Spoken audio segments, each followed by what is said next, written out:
और गृहिणी के हाथ का बना खाना खाने वाले इस बात को अच्छी तरह जानते होंगे कि इस सीजन में मार्केट में नए आलू आते हैं और हर साल जब भी नए आलू आते हैं तो साथ में नई नई मुसीबतें भी लाते हैं।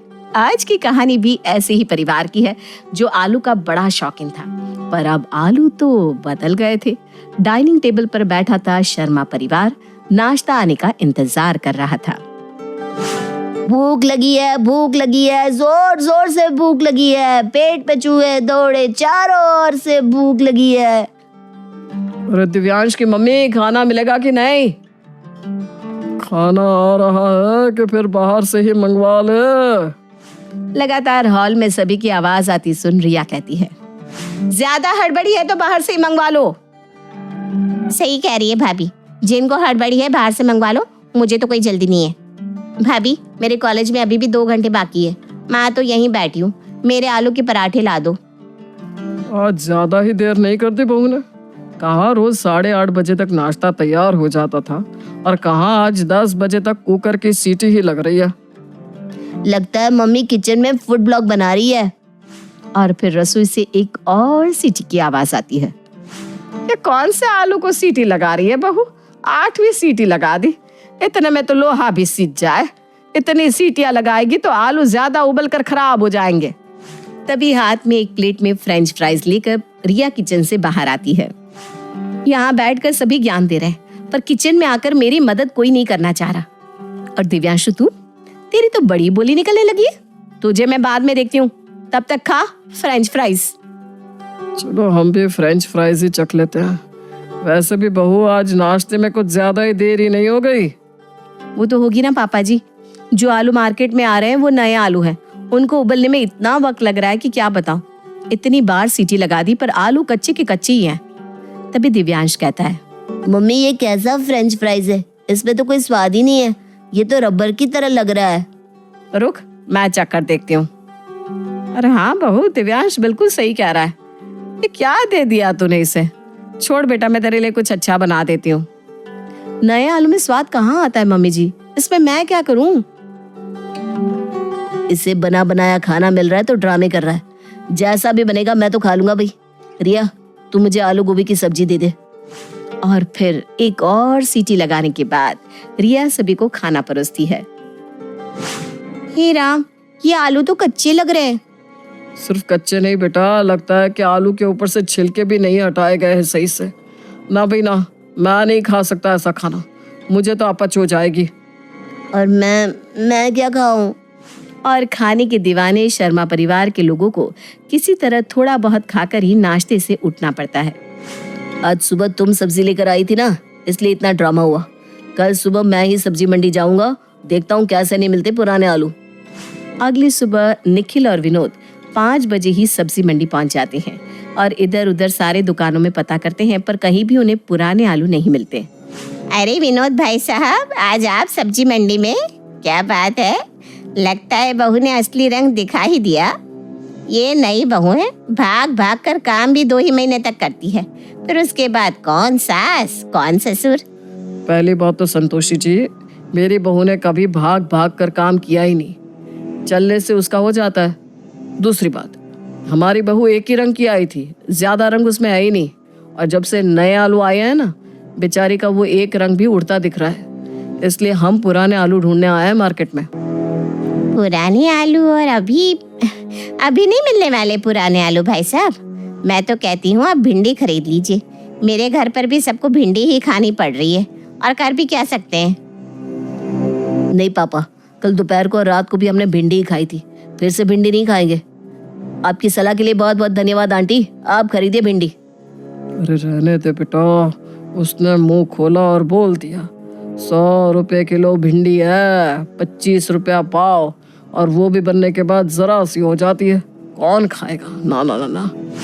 दोनों बाप बेटे आलू के होलसेलर के पास पहुंचते हैं। क्यों भैया, अभी कहाँ मिलेंगे पुराने आलू?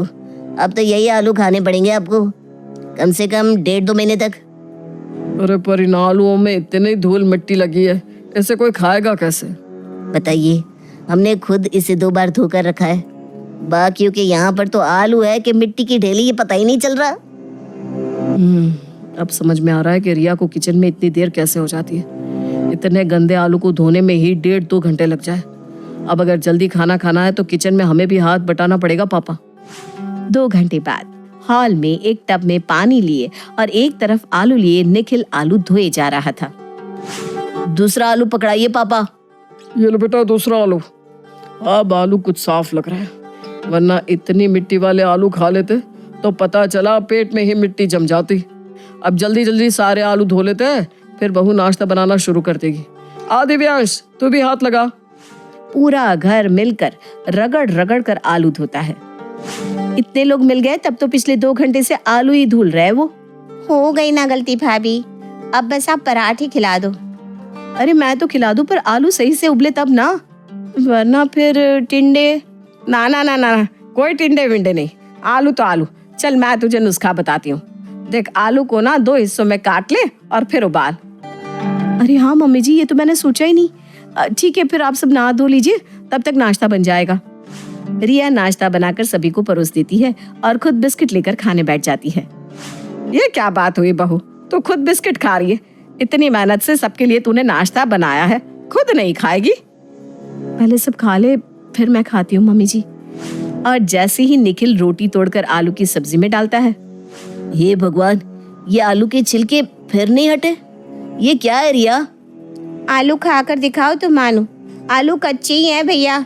क्या भाभी, ऐसे कोई पराठे खाए क्या कच्चे आलू के? नुस्खा मम्मी का था, अब उनको बोलो। टिंडे हैं, ला दूं क्या? नहीं।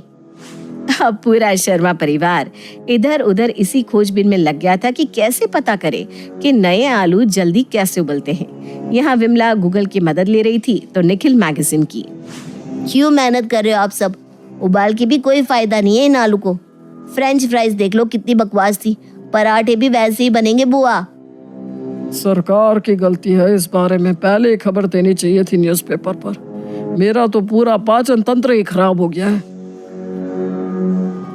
गूगल, नए आलू को उबालने का सही तरीका बताओ। आलू को रेफ्रिजरेटर में उबाला जा सकता है बिना पानी के। यहाँ विमला गूगल की मदद ले रही थी तो वहाँ स्नेहा अपने दोस्तों की। हेलो प्रिया, तू तो कुकिंग क्लास कर रही है ना, बता ना आलू को जल्दी कैसे उबालते हैं? अरे ये तो बड़ा सिंपल है। आलू को पानी में डालने के पहले उसमें 10-12 छेद कर दे, इससे आलू जल्दी उबल जाएंगे। और जहाँ रही छिलके ना उतरने की बात, तो आलू के छिलके पहले ही उतार ले, उसके बाद में उबालने को डाल। माँ बेटी अपने अपने नुस्खे अपनाने लगती है। आलू उबल रहे हैं। मुझे भी लगता है मेरे भी आलू उबल जाएंगे ऐसे। और दोनों माँ बेटी आलू उबालने में घंटों बिता देती हैं।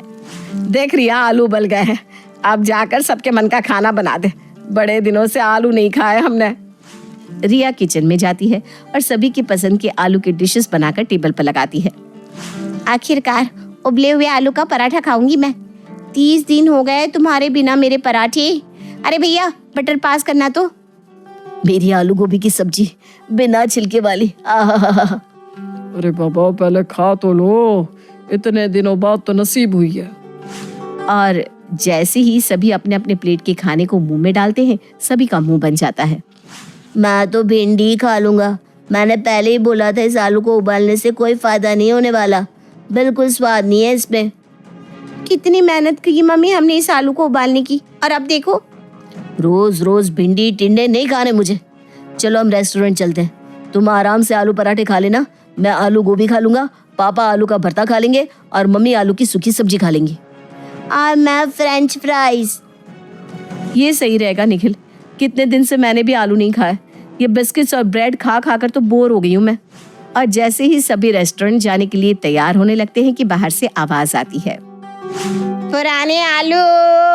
पुराने आलू ले लो। और सभी एक साथ बाहर भागते हैं। शांताराम के स्वर्ग सिधारने के बाद उनकी पत्नी रेखा ने सारे घर की जिम्मेदारी संभाल ली। उसने अपने दोनों बेटों विनोद और राकेश की शादी अनु और पारो से करवाई।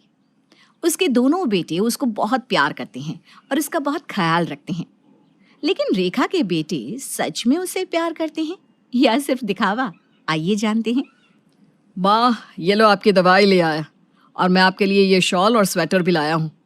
अब सर्दी शुरू हो गई है ना। और माँ, ये लो आपके लिए फ्रूट्स, और ये रूम हीटर। अब ठंड आपके आसपास भी नहीं आएगी। तुम दोनों मेरे लिए ही लाए हो सब कुछ या अपने बीवी बच्चों के लिए भी कुछ लाए हो? माँ, हमारे लिए सबसे पहले आप है, बाकी सब बाद में। हाँ माँ, हम दोनों भाई सबसे ज्यादा आपसे प्यार करते हैं। तुम्हारे पिता के जाने के बाद तुम दोनों ने मेरा कितना ख्याल रखा है। ऊपर वाला ऐसे बेटे सबको दे। माँ, आपने भी तो हमें किसी चीज की कमी नहीं होने दी। हाँ माँ, हमारी ऊपर वाले से यही प्रार्थना है कि हर जन्म में आप ही हमारी माँ हो। विनोद और राकेश थोड़ी देर अपनी माँ के पास बैठते हैं और अपने कमरे में चले जाते हैं। अगली सुबह रेखा अपने बेटों के पास गई और उन्हें रुपए देते हुए बोली, विनोद बेटा, ये लो 20,000 रुपए। माँ, पेंशन आ गई क्या? हाँ, कल ही आ गई थी, मैं तुम्हें देना भूल गई। राकेश बेटा, ये लो तुम्हारे 20,000 रुपए। थैंक यू माँ। अच्छा, चलता हूँ, ऑफिस के लिए देर हो रही है ना। रेखा के पति के देहांत के बाद रेखा को 40,000 रुपये पेंशन मिलती है।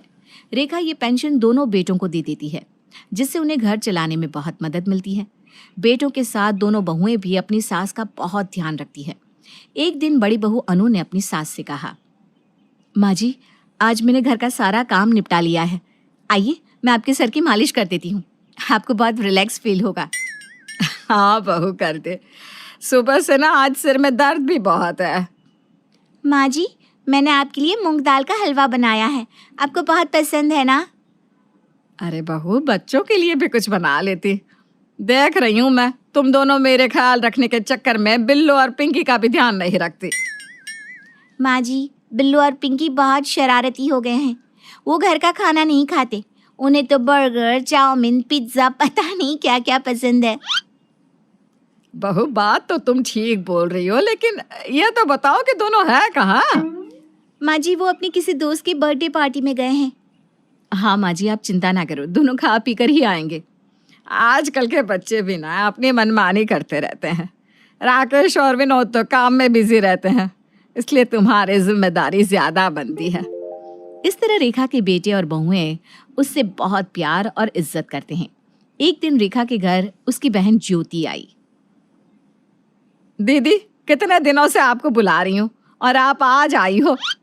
अरे रेखा, तुझे तो पता है, बहू और बेटों के बीच कहाँ निकला जाता है, हमेशा आपस में लड़ते रहते हैं, और जब कोई उन्हें मिलता नहीं लड़ने के लिए तो मुझसे लड़ते हैं। अभी भी बड़ी मुश्किल से समय निकाल कर आई हूँ। ओफो दीदी, आपने अपने बहू और बेटों को कितनी ढील दे रखी है।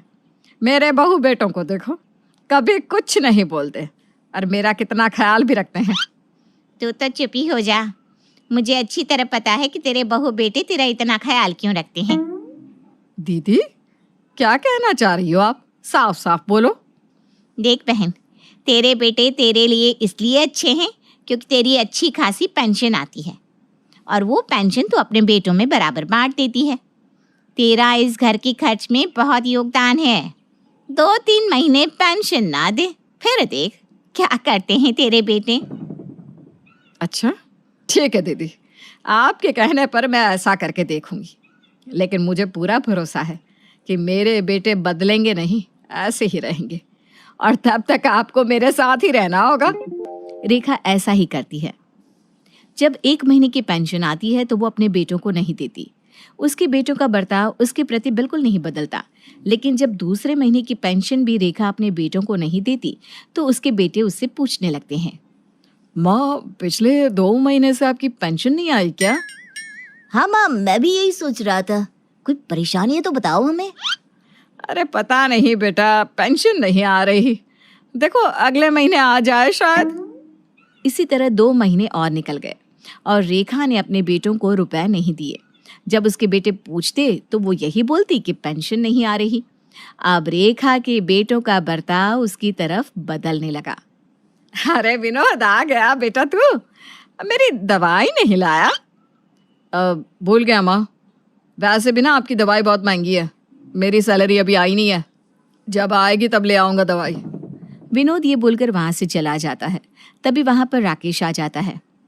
राकेश बेटा, आजकल तो तू मेरे पास आता ही नहीं, 2 घड़ी बैठ मेरे पास, बात कर मुझसे। माँ, मैं ऑफिस से अभी थक हार कर घर आया हूँ और आजकल काम का प्रेशर भी बहुत ज्यादा है। बाद में बात करता हूँ आपसे। अब इस तरह दोनों बेटे अपनी माँ को इग्नोर करते हैं। रेखा को कुछ भी अपने बेटों से चाहिए होता है तो उसे कई कई बार अपने बेटों को बोलना पड़ता। उसके बाद भी वो उसे लाकर नहीं देते थे। दोनों बेटे उसके पास बैठते तक नहीं थे, ना ही कोई बात करते थे। उसके बाद उन दोनों की बीवियां उन्हें समझाती है, विनोद जी, आप माँ के साथ ऐसा व्यवहार करते हो, आपको बिल्कुल भी अकल नहीं है कि परिस्थितियों को कैसे संभालना चाहिए। अनु, वैसे भी मैं परेशान हूँ, मुझे और परेशान करने की जरूरत नहीं है। अगर मेरी तरह दिमाग चलाओगे ना तो कभी परेशान नहीं होना पड़ेगा। आप माँ जी से वैसे ही बात करो जैसे पहले करते थे। अरे ऐसा हो ही नहीं सकता कि माँ जी के पेंशन आए ना। अगर 1-2 महीने वो आपको पैसा नहीं दे रही तो इसमें क्या होगा? आपको थोड़ा सब्र से काम लेना चाहिए। यही बात राकेश की पत्नी पारो उसे समझाती है। राकेश जी, थोड़ी ठंड रखो। मुझे पूरा यकीन है कि माँ कोई खेल खेल रही है। देखो, जैसे पहले माँ जी को प्यार करती थी ना, उनका ध्यान रखती थी, वैसे ही करो। माँ जी का खर्चा सिर्फ 2-4 हज़ार रुपये है। उन पर इतने रुपए खर्च भी कर दिए तो क्या हुआ? घर में 36,000 तो बच ही रहे ना। अरे आज नहीं तो कल वो रुपया हमें दे ही देंगी। पारो, तुम सही कह रही हो। मैं तो सही ही कहती हूँ, पर कोई मेरी बात माने तब ना। माँ जी हर महीने 20,000 आपके हाथ में रख देती है। अरे इतना तो आप खुद भी नहीं कमाते, इसलिए थोड़ा फूंक फूंक कर कदम रखो और माँ जी से पहले की तरह बात किया करो। राकेश और विनोद को अपनी दोनों बीवियों की बात समझ में आ जाती है और वो दोबारा से अपनी माँ की सेवा में लग जाती हैं। वो पहले की तरह अपनी माँ को प्यार करते, उसकी दवाई और ज़रूरत का सामान लाते और घंटों उसके पास बैठकर उससे बातें करते। जब सब कुछ पहले की तरह हो गया तो रेखा की बहन ज्योति अपने घर जाने लगी। तभी उसने अपनी बहन से कहा, दीदी जल्दी आना मुझसे मिलने, मुझे आपकी बहुत याद आती है। और अपना ध्यान रखना। और हाँ दीदी, अब तो आपको मानना पड़ेगा, पूरे 4 महीने हो गए मैंने अपने बेटों को एक पैसा भी नहीं दिया। और देखो, मेरे बेटे और बहुएं बिल्कुल नहीं बदले, वो वैसे ही मुझे प्यार करते हैं जैसे पहले करते थे। हाँ, तो सही कह रही है। मैं जो देखने रुकी थी वो सब तो देख लिया। तू भी अपना ख्याल रखना। और हाँ, जाते जाते एक बात ज़रूर कहूँगी कि तेरी बहुएं तेरे बेटों से ज़्यादा तेज़ है। उन्हें हराना आसान नहीं है। क्या मतलब? कुछ नहीं, चलती हूँ मैं। ज्योति अपने घर वापस लौट गई, लेकिन इन 4 महीने में वो अपनी बहन के बच्चों को अच्छी तरह से समझ गई। पर रेखा बरसों उनके साथ रहने के बाद भी अपने बेटों और बहुओं की सोच से अनजान है कि वो अपने बेटों के लिए तभी तक ज़रूरी है जब तक वो उन्हें रुपया दे रही है।